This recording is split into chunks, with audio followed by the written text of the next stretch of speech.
ជំរាបសួរពុកម៉ែបងប្អូនទាំងអស់បាទជាទីគោរពថ្ងៃនេះខ្ញុំចត្រាបានមកខេត្តកំពង់ស្ពឺមកជួយបាទលោកយាយបាទដែលគាត់មានភាពជារា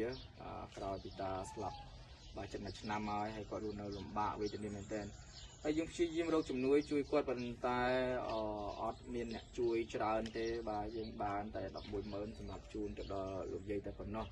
ហើយអញ្ចឹងហើយខ្ញុំប្រគល់ថវិកាសិតឲ្យគាត់ទៅយើងអត់ចាត់ចែងទិញជាស្បៀងទេឲ្យគាត់អាចប្រើប្រាស់ថវិកានឹងជាចំណែក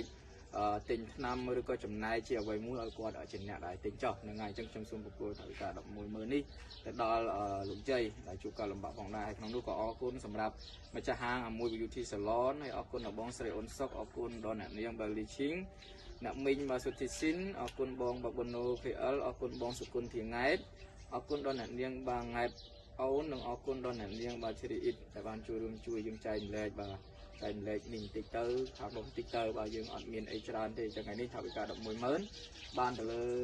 ដៃលោកយាយហើយអញ្ចឹងលោកយាយមានអីជូនពរបងប្អូនយើងបន្តិចទៅជូនពរឲ្យកូនរស់ទីមានបានជិះជុំរងរានឲ្យព្រះនៅតែប្រទានពរទៅឋានៈបានក្តីសុខក្តីចម្រើនណាកូនណា